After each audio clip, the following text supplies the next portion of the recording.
Hello and welcome everyone. Thank you for joining us today. My name is Patrick Moran and I'm on the marketing team here at H2O.ai. I'd love to start off by introducing our speaker. Marc Stein is the founder and CEO of Underwrite.ai. Underwrite.ai applies advances in artificial intelligence derived from genomics and particle physics to provide lenders with nonlinear dynamic models of credit risk, which radically outperform traditional approaches. Now, before I hand it over to Marc, I'd like to go over the following webinar logistics. Please feel free to send us your questions throughout the webinar session via the questions tab. We'll be happy to answer them towards the end of the webinar.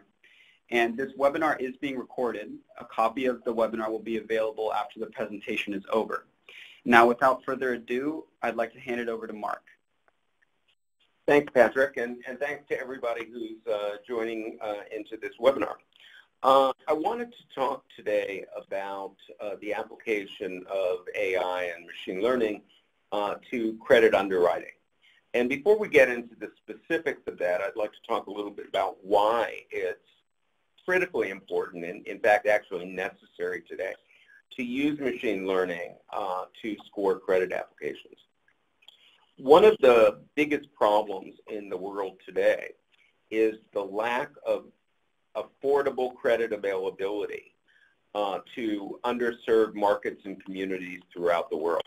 We see this even in the United States and Canada, where we have an increasingly large population of FICO unscored thin file consumers. Typically, lenders simply decline those consumers. Yet, I'll show a model that we've constructed specific to thin files and show why lenders really should be embracing the thin file market instead of simply auto-denying it. But first, I want to talk a little bit about the nature of the problem. One of the things that we see, we work in the Philippines. I just launched a lender there called CashX. And in the Filipino market, 90% of the country is unbanked. Less than 3% of people in the Philippines have access to what we would consider traditional credit, that is a credit card, or the ability to borrow from a bank. The great majority of people will not go into a bank for cultural reasons and have no access to credit except from street lenders who charge between 20 and 24% interest per month. These people have a more desperate need for credit than most of us have, whereas we might look to credit because we want to buy a new phone or a new stereo. Typically in the Philippines, people are looking for credit because they need medicine for their child that they can't afford. It might be to pay school tuition over time. It may be to provide cash flow for the food stand that they run. Credit in the developing world is really a matter of life and death. It's not a matter of a new luxury. Yet in the Philippines, there is really no significant credit bureau coverage. Banks will loan money to wealthy people. Banks do not loan money to poor people. So we're trying to fill that gap and loan money to the 90% of the population in the Philippines who don't have access to a bank. But you see the same problem virtually in every country in the world. There are always people with access to credit and a much larger population of people who do not have access to credit. And one of the limitations, what prevents credit from becoming available to the broader population, is the way credit is determined and risk is mitigated. And it goes back to work done at Stanford Research Institute by two gentlemen named Fair and Isaac, who later left Stanford and started a company called the Fair-Isaac Corporation, which is now known as FICO. And the work that they did in the late 1950s was to create a model of predicting credit repayment based upon past credit history. Well, you can immediately see there's a problem with that because if you don't have a past credit history, you don't qualify for credit. So it's very much a classic chicken and egg problem. The nature of traditional credit underwriting today is really quite simple. 99.9% of lenders look at the FICO score of an applicant. They look at the debt-to-income ratio. They look at the trade line information, such as are there 30-day or 60-day lates, if so, how many? And they look at the inquiry count, which is how many times has this person applied for credit within 6 months. And the thinking is that if they've applied for credit many times, they're a higher risk. So most lenders set a threshold. If somebody's applied for more than 4 different loans or credit card applications in 6 months, they're considered a high risk and might be excluded depending upon the nature of the lender.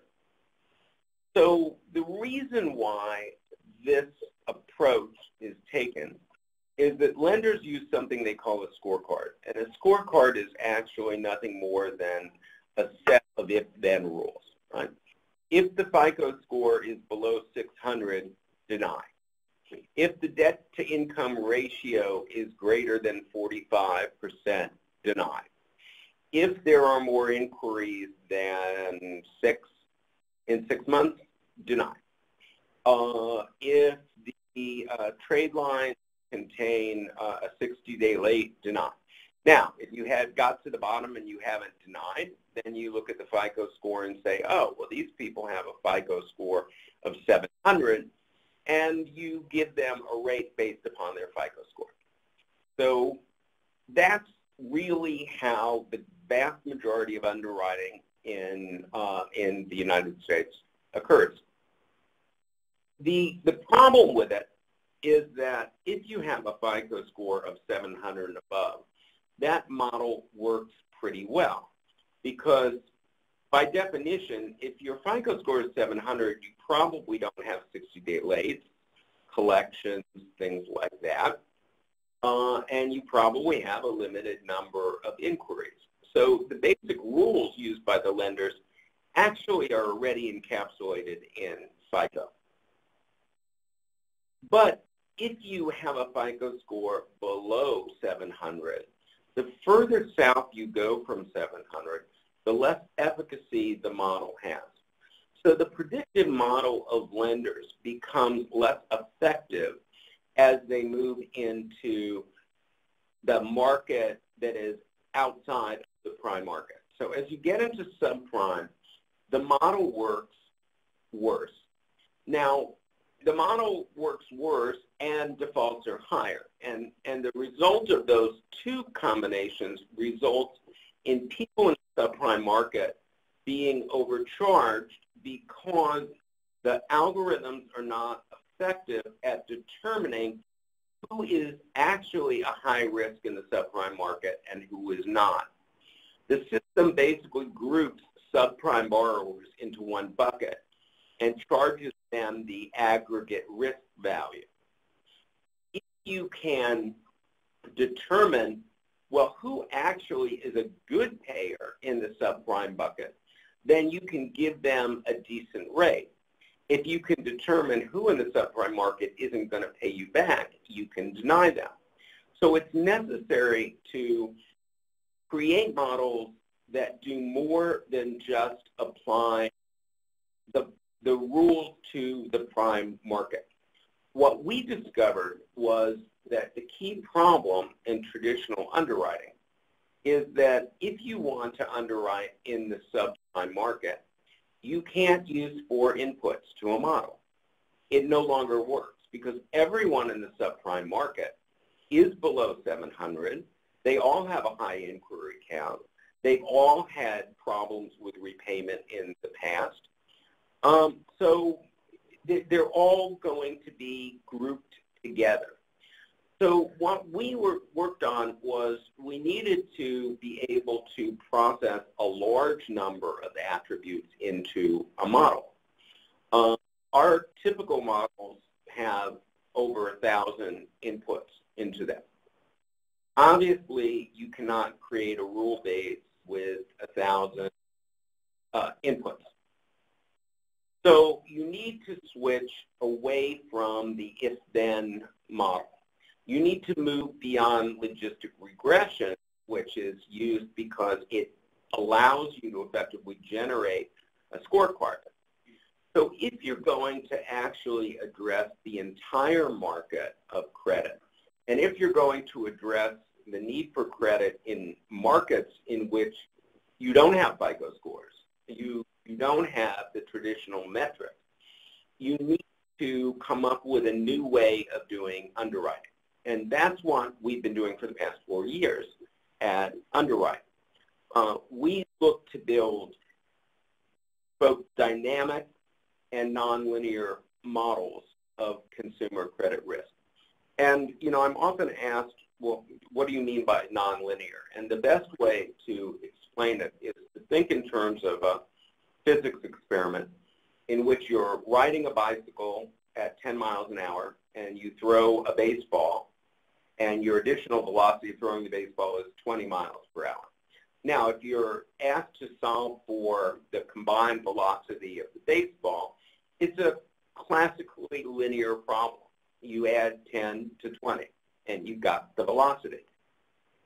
Now, if you repeat the experiment, and instead of throwing a baseball, you throw a paper airplane, you find that the simple problem has now become incredibly complex because the paper airplane is subject to wind, shear, downforce, upforce, the angle of attack that you threw it, the dynamics of the airplane itself. So if you're trying to predict, well, what is the speed going to be on the paper airplane, this is now a hugely complex problem. It's an inherently nonlinear problem because you no longer have the linear adding together of two attributes. Now you have thousands of attributes that act upon the paper airplane. Consumer lending is the same thing. If you want to accurately predict whether someone is going to repay you, if that person is in a traditionally higher risk population, you need to know a lot more about them, and you need to be able to process that. Now, in the United States and Canada and the EU, it's critically important that in addition to being able to accurately model risk, you need to explain why it is that a consumer might be denied. You also should internally understand why they're being approved. The regulations require you to explain to a consumer in simple terms why you said no. But if you're a CEO at a lending institution, you really need to know why loans are being approved in addition to why they're being denied. And that's why explainability is critical in credit scoring. This is something that we started building in 4 years ago as full explanations of our models. And the use of driverless AI and H2O has greatly simplified it because they give us a structure for explainability that we could use to replace what we had written internally, and someone else needs to maintain it. So that's a key thing to remember, that anytime you produce a credit model in the United States, Canada, or now the EU under GDPR, you need to be able to explain it. That constrains the type of models that you can build. For instance, we've always used statistically based machine learning models, and we've progressed from SVMs to random forest with boosting, and the current generation that we use is ensembles of gradient boosting machines, which if you look at Kaggle computations, you see that almost everything that relates to financial or insurance data will be won by gradient boosting machines. Gradient boosting machines also have the advantages of being readily explainable. We've done a lot of work with convolutional networks, deep learning networks. My take on them is that they are not well suited to the analysis of financial data. They are inherently visual problem solvers. So if you want to know how to recognize stop signs and drive an autonomous vehicle, deep learning networks excel at that. They don't excel at credit underwriting. The problem with the use of a deep learning network for credit underwriting is that the network is inherently extremely difficult to describe because the decision is stored across the weight of a large number of hidden layers. It's very difficult to extract the meaning from that. There are people working on that problem. There are some people who have made some significant advances. But even today, explainability in neural networks is still largely focused on simpler networks and not the kind of really complex networks that would be used in a self-driving automobile. There is no obligation in a self-driving automobile to explain to the driver why the car stopped. It's important that it stops at the right time. It's critically important that it stops at the right time. Explanation is really not critical. Lending is very different than that. Explanation is critical. So you have to make sure that you're using tools that can be aligned with the regulatory requirements and the obligation you have to the customer. Because ultimately, I believe that the regulations are based on a concept of fairness to a customer. The reason why it's important to tell a customer why you denied them is not because there's a regulation in the Fair Credit Reporting Act. It's because if someone has gone to the trouble of applying with you and you gained access to their private financial data on their credit report, you owe them an explanation as to why you're saying no. So if it's something that they can do something about and fix, they have the opportunity to do so. The regulatory requirement really is just a reflection of a good business practice and essential fairness to your customers. So when we launched 4 years ago, Underwrite was launched kind of as a derivative of a genomics project I was working on, which was predicting cancer risk from RNA microarrays. And the problem that we had was that there were 50,000 genes represented by probes in the microarray. There weren't any tools that were readily available that we could feed a vector of 50,000 gene expression levels into and have it be reduced to a probability. So we needed to write those things. The world's come a lot further in the last 4 years, and so when I started Underwrite and I was working in the genomics space, I had to pretty much write everything myself. But today there are tools like H2O, open source, and DAI that do a lot of the work that I had to previously handcode. When I built the model for cancer risk, and I realized that we could achieve a 98% accuracy, whereas a human pathologist had about a 72% accuracy, I started looking at how do we productize that. And what I quickly ran into is in order to get an FDA approval for a laboratory-specific test, I would need to raise at least $100 million to get started, and it would probably take me about 7 years for the fast track. So I decided I'm too old for that. So I started looking at how could I monetize this in a somewhat less regulated environment. And I have a background in consumer and small business credit, and so I wanted to see if the algorithm that could diagnose cancer could also diagnose subprime credit. And interestingly enough, the two problems are very similar. And the model that we built for 50,000 genes actually worked quite well for 20,000 credit attributes. And so we kind of pivoted and moved into building models for subprime lenders.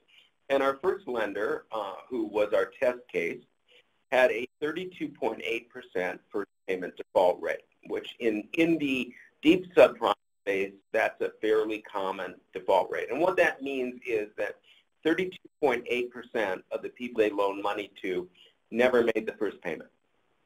The problem for this lender was that their interest rate was high enough that they were basically break even with that high of a default rate. But they weren't making money, and if you're not making money, nobody wants to put money into the pool, and you don't grow the portfolio.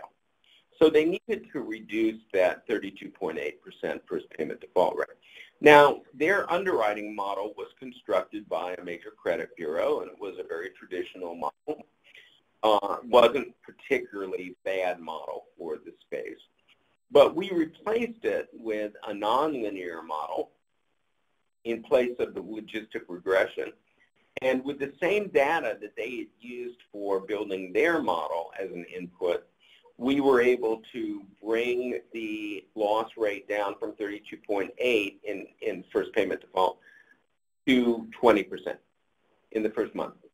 The next month, we brought it down to 18, and the reason for the drop is every time someone made a payment or failed to make a payment, we pushed that into our model by API, and we retrained the model. So when we talk about our models being nonlinear and dynamic, the dynamic part is exactly that. The model is continuously learning from the outcomes of the loans that it has approved and how they've performed.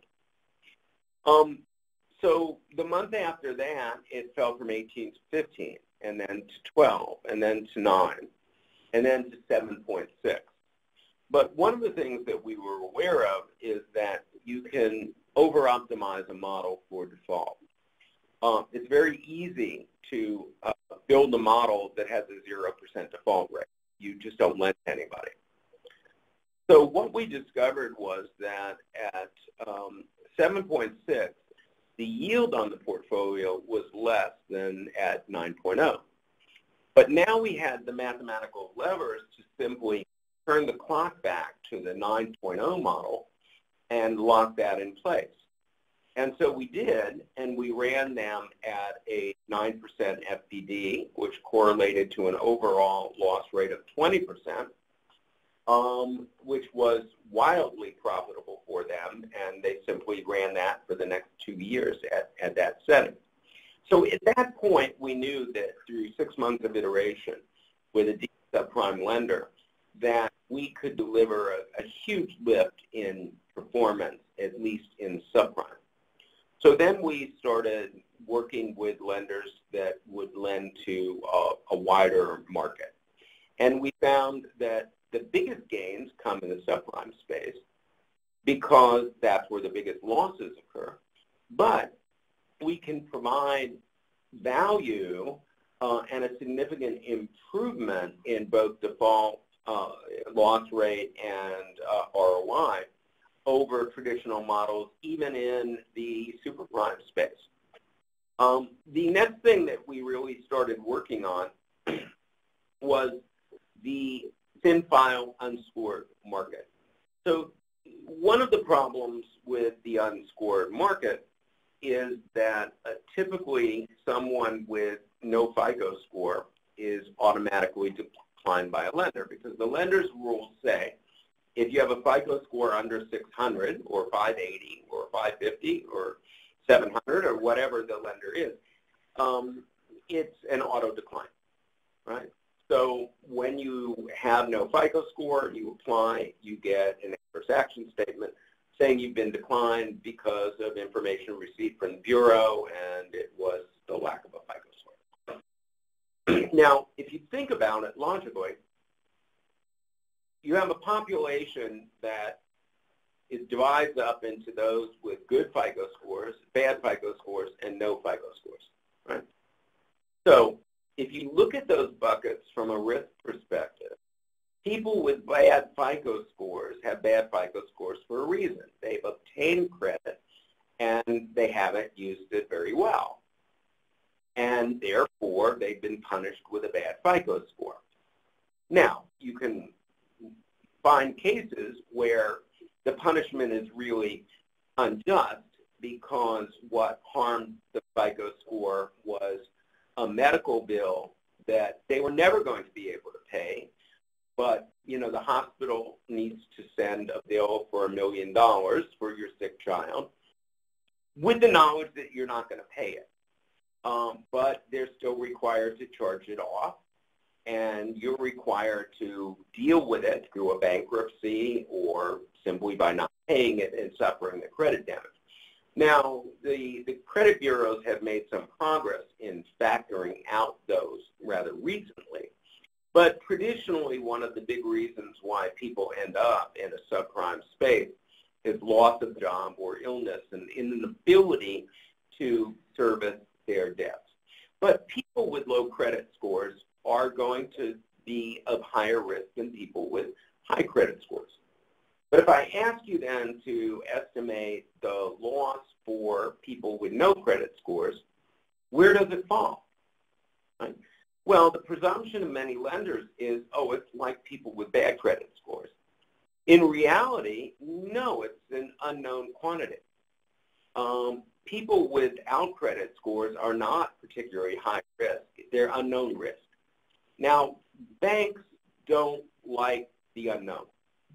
So banks traditionally will decline somebody of an unknown risk. But what we've learned over the past 4 years of doing this and working with lenders who would test into the FICO unscored market is that if you as a financial institution simply lend to everybody who passes a fraud screen who has no FICO score, loan them whatever, $1,000. 14% of them won't pay you back. That is the overall default rate for the FICO unscored market. Now, if you're a lender who lends in a full range, you'll understand that you have a segment of the market that defaults at up to 24 or 30%. So most lenders will loan to a population that defaults at 24%. They'll just charge them accordingly. And one of the messages to lenders is, well, why don't you just lend to FICO unscored borrowers at the rate that you lend to the people who default at 24%? You're going to pick up an extra 10%. But that's an untraditional way to look at it. Now, if you want to go further, though, as a lender, and you want to segment the FICO unscored market, you need a score that can do that. And that's something that we've just released, our first generalized score. And it's called UC1 for Unscored Consumer 1. And I'll show you how we, what the results look like on this score model. So we built this model using 16,000 inputs. And the 16,000 inputs formed a large number of models which then ran against each other. And we used driverless AI to assist in this process. And what you can see here is it's traditional to look at model output by deciles. And in reality, deciles are pretty imprecise because they're just even buckets of 10%. But they can be helpful in explaining a model. So what we see here is that 10% of the FICO unscored market will default at less than 1.25%. That is actually super prime. Another 10% will then fall into the 2.5 market, which is also prime. The third 10% is 3.75, Also prime. So you can see here, one of the things that we look for in a model is the slope of the model. Now, typically in machine learning-based models, the slope is not fully contiguous. So you'll very often see this kind of inversion in the mid-range. That's not really a problem.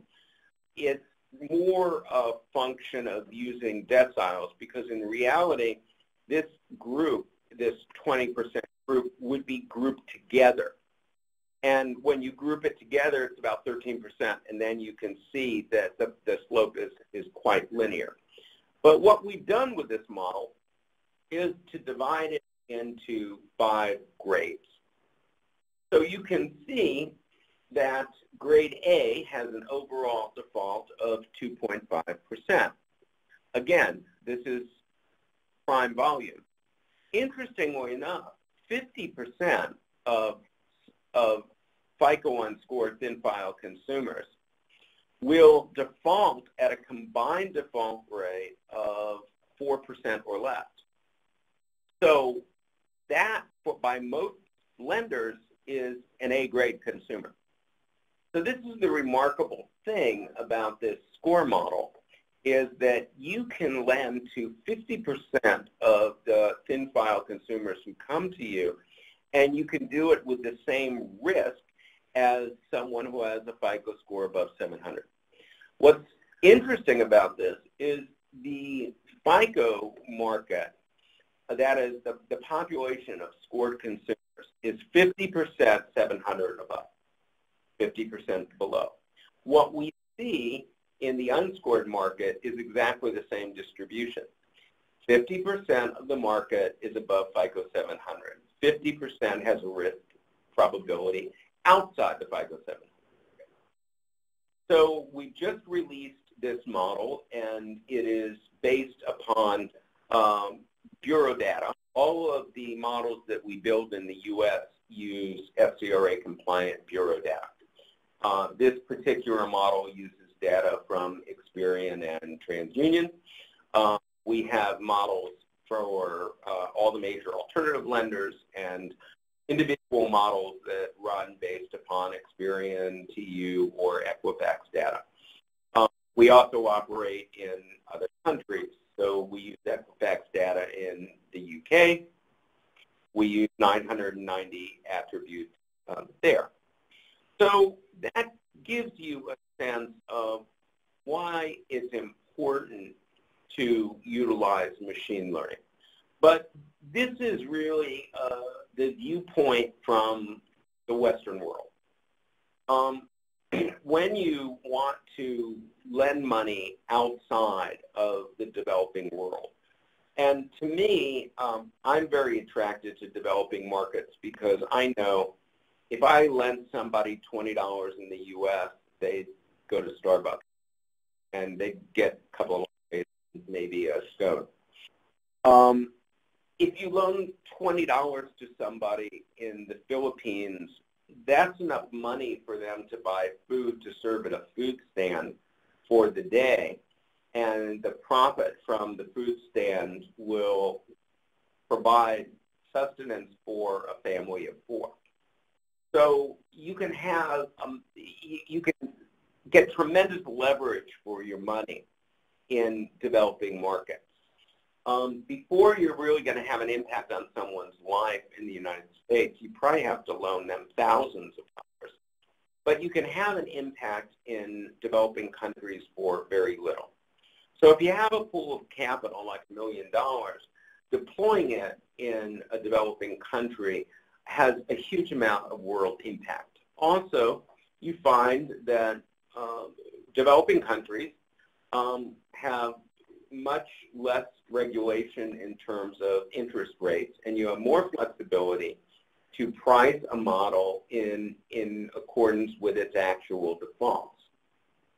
So one of the things that we found in the Philippines was that the average interest rate of street lending in Manila runs between 20 and 24% per month. So we knew we could do a lot better than that, even in a high-risk market. So we introduced a product that loans at 10% per month. By American standards, that's an egregious amount of money. But in the Filipino market, when you simply make a first loan to the population, only about 40% of people will repay you. So the 10% per month repayment becomes a rather necessary factor until you can find ways to significantly reduce your initial loss rate. What we found in the Philippines, though, is that 40% that pay you back will borrow every month, and they will pay you back at a repayment rate of 98%. So when you stop thinking of the lending business in terms of defaults, and you think of it in terms of customer lifetime value, you start to see that high default rate markets can be extremely attractive. You just have to think about the problem differently.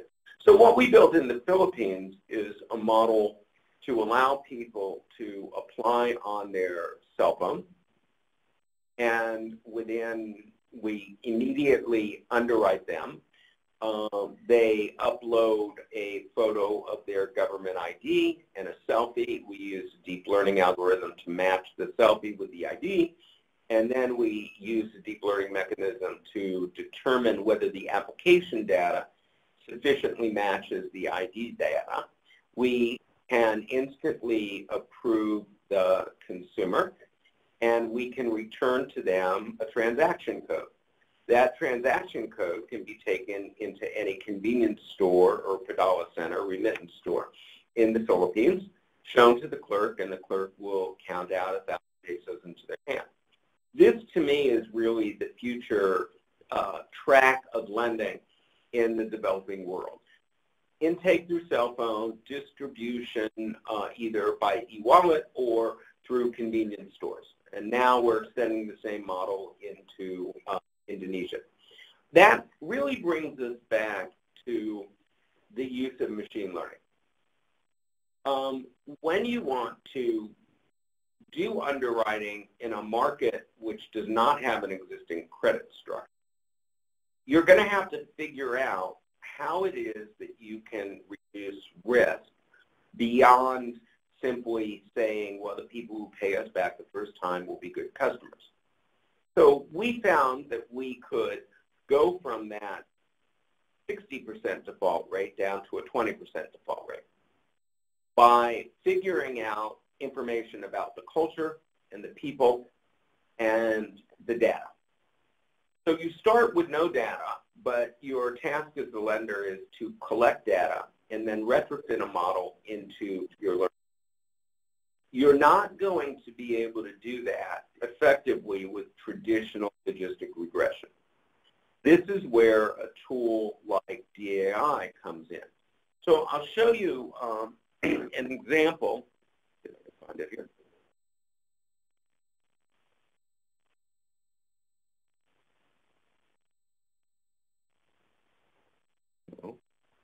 Okay. This is a model that I just built, and I'll take you through building the model. But basically, this is a model for subprime lending in the U.S. For subprime scored consumers.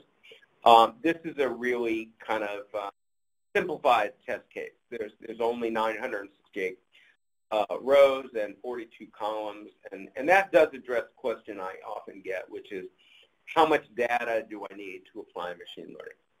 And the answer is pretty much always the same. More is better.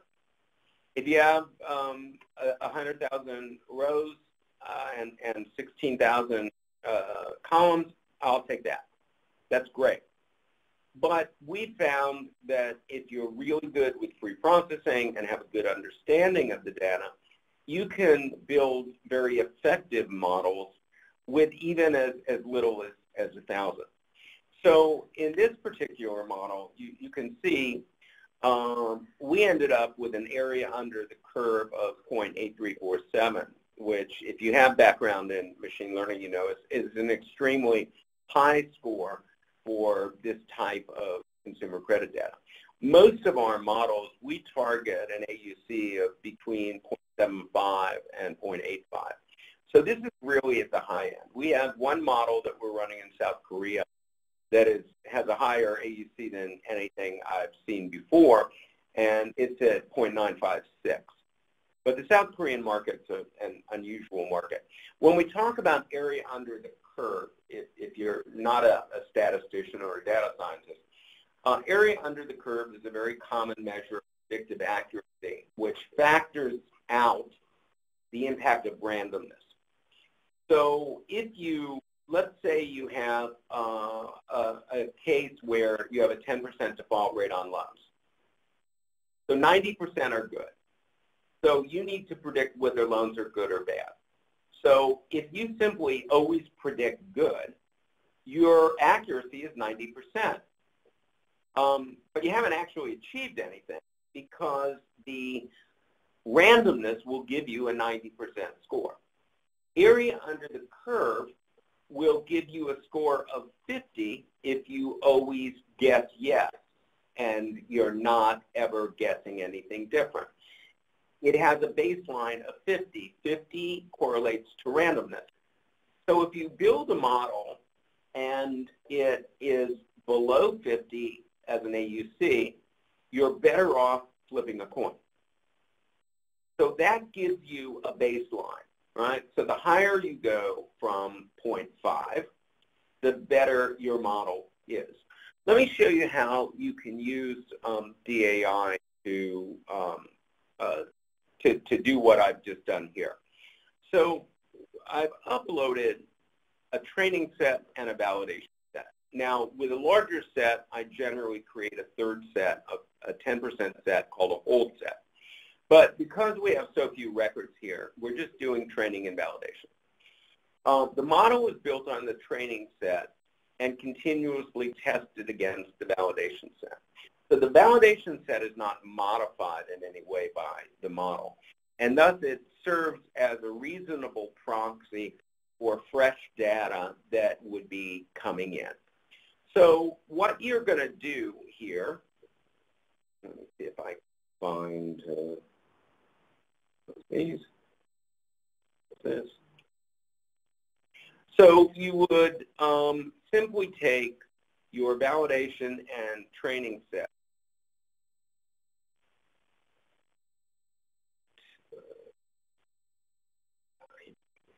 Validate here, we'll just put a duplicate in.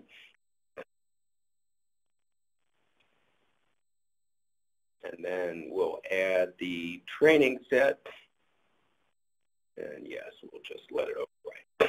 Okay, then we'll go to the training and we'll go predict. And the first step is we're going to drop out columns that shouldn't be factored in. So generally you have some kind of column like a lead column. So we're going to take that out. Now, net monthly income is actually duplicated here. So we're going to take out that. And the bank routing number is duplicated because it's the same thing as AB routing number. We just had the Bureau provide us two pieces of the same information. So now we're going to take what's remaining and we're going to say done. We're going to apply the validation set here.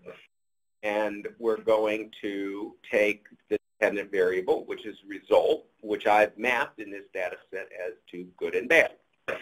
DAI gives us an initial set of settings for accuracy, time, and interpretability. And generally, you can just leave it there. And then you can do experimentation later on to fine-tuning a model. Well, do I get a better result if I increase the accuracy from 8 to 9? Can I reduce the interpretability to 5? And do I get a better result? You also can choose what model you want to use for scoring. I typically use AUC. Then you launch the experiment.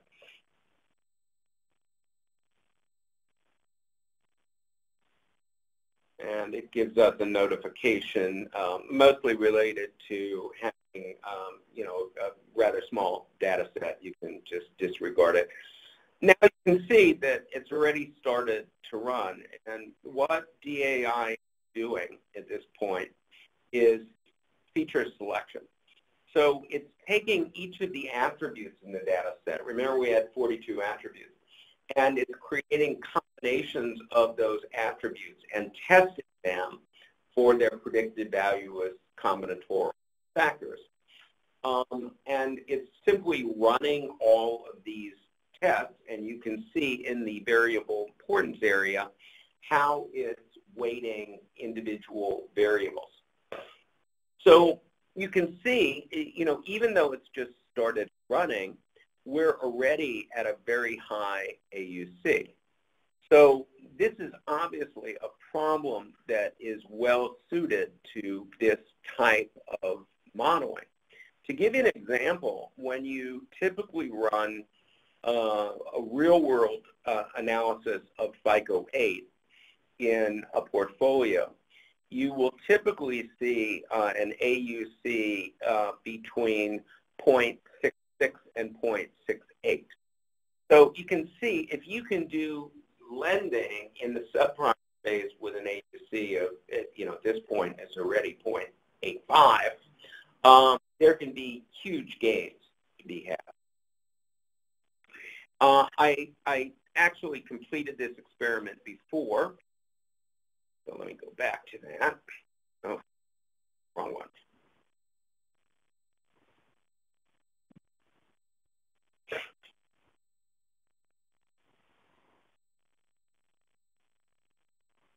And we did an interpretation on this model. And one of the things that is very interesting, if you're a risk officer at a financial institution, is to go into this surrogate model and look at a random forest model that is very accessible and explainable, much more so than the original model. So these are known as surrogate models. And the random forest one is particularly interesting because it has something called a partial dependency plot. And the partial dependency plot is really calculated by removing variables from a model and then measuring the performance of a model without a given variable. And that really tells you how influential a given variable is. Now, this particular data set has a score called the CS score, which is a clear fraud score. So it's a fraud mitigation score produced by Clarity, which is now owned by Experian. And one of the things that we've always told lenders is that you should pre-filter your data for a clear fraud score of 700. And the standard bureau model says 550. And we've always had to kind of convince lenders that the volume that they book between 550 and 700 will be very poor volume, and that they're better simply trimming their volume and starting at 700. When you have a partial dependency plot like this, you can visually see that, because if this is the plot, so down here is the clear fraud score. So you can see at 624, 672, 720. So really 700 is where you really start the jump into high quality volume. So in this case, you're using a score primarily derived for fraud, but you can actually use it to underwrite credit risk, and it's a CFRA compliant score. So right here, I mean, you've got your answer. I mean, now in this particular case, it's 720. You'd be very safe to set a threshold of 720. Most lenders are not going to want to go that far, and they'll use 700. But you now have a visual representation of risk based upon a single score. Now, if we look at lead gen, this is looking at who the lead providers were. This is also really useful because you can see what are the providers that outperform others. So this is really helpful when you look at, oh, well, here's a provider that's underperforming the baseline. And so when you want to figure out who you're going to buy leads from or what channel you're going to use, this is a really useful way of determining that. When you look at inquiry counts, this is another really useful. Now keep in mind we're dealing with subprime lending. But you can see here that you've got this big drop-off in performance when you go over 17 inquiries in the last 30 days. So you now got a visual representation of a lot of the questions that people have within an organization. And you can see it was all done for you by a tool that you simply put in a training set and a validation set. Great. Well, thank you, Marc. I mean, we're coming up to the end of the session here. We have some great questions in the chat window. I think we have enough time for really just one. Maybe in 30 seconds to a minute here, you could help us answer with, for people sitting in banks who are looking to do better credit risk scoring and build better models, what would you recommend? How would they get started?